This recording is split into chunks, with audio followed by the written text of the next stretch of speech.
Meet Bob. Bob is a newly employed college graduate with the urge to invest. Bob has just finished our first two videos, Why Invest and How to Invest, so he understands how he can easily and effectively invest his money through a robo-advisor. While Bob is proud of this newfound knowledge, one obstacle remains in his path: alphabet soup. Every day, Bob is confronted by a terrifying array of terms: 401k, IRA, the list goes on and on. Luckily for Bob, we've got him covered. Let's start with the most basic: 401ks and 403bs. These are tax advantage investment accounts designed for retirement and offered by either a for-profit employer, in the case of a 401k, or a nonprofit or government employer, in the case of a 403b. In either case, both accounts are virtually identical and come in two forms: traditional or Roth. So what's the difference? Well, with a traditional 401k, the money you put in is pre-tax and then only taxed when withdrawn at retirement, while with a Roth 401k, it's the opposite. So which one should you choose? Well, as the math turns out, Roth 401ks are perfect for most people, especially for those in a low to moderate tax bracket, like 25% or below. In contrast, traditional 401ks are generally better for those in a higher tax bracket.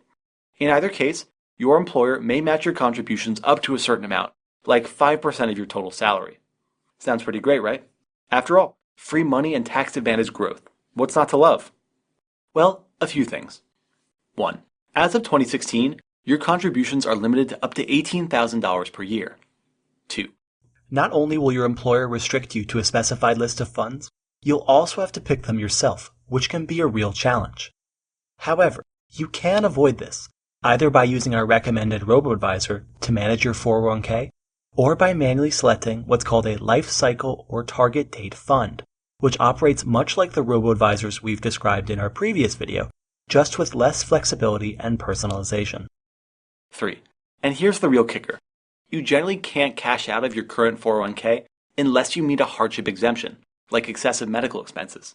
Plus, even if you do meet them, you'll still generally have to pay a 10% penalty plus taxes on money withdrawn before age 59 and a half.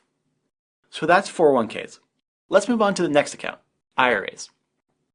IRAs come in the same two forms as 401ks, traditional and Roth, and for the most part, they have the same tax advantages, withdrawal rules, and selection criteria. Roth favors those in low to moderate tax brackets, like 25% or below, while traditional favors those in higher ones. However, there's a few differences between IRAs and 401ks to be aware of. 1. Your contributions to an IRA are more limited, currently only $5,500 per year across both traditional and Roth accounts. 2. You're barred from contributing to a Roth IRA at certain high income thresholds. 3. If you're a small business owner or freelancer, you can also open a SEP IRA, which operates just like a traditional IRA, just with a much higher contribution limit. 4.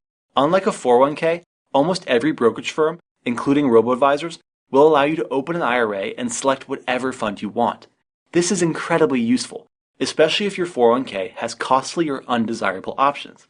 Plus, withdrawing money is also easier in an IRA, as you don't need a hardship exemption. Though, if you're below age 59 and a half, you'll still have to pay the 10% fee and taxes. So that's IRAs. So how do you choose between them and a 401k? Well, we have a simple rule of thumb. First, contribute to your 401k until you hit maximum matching, then max out your IRA, and then finally, return to max out your 401k. Of course, for most people, this is unrealistic, especially considering we only recommend you invest 10 to 15% of your paycheck for retirement. However, for educational purposes, let's say you've maxed out both. What do you do then? Well, you can then put the remainder of your investing money into any taxable account offered by any brokerage firm, including robo-advisors. While these accounts lack tax advantages, they also have zero limitations on contribution size and withdrawals, making them a great home for the rest of your investable money. Finally, a bit of housekeeping. Whenever you change jobs, you start a new 401k with your new employer and leave the old one behind. Whatever you do, don't cash out of the old one.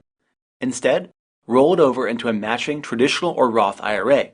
This will allow you to consolidate your funds and lower your fees while avoiding any tax or withdrawal penalties. And don't worry, robo-advisors make this process a breeze. Congratulations, you have finished the Investing Basics curriculum. If you want to see great robo-advisors or stockbrokers, or just more educational content, be sure to check out our website.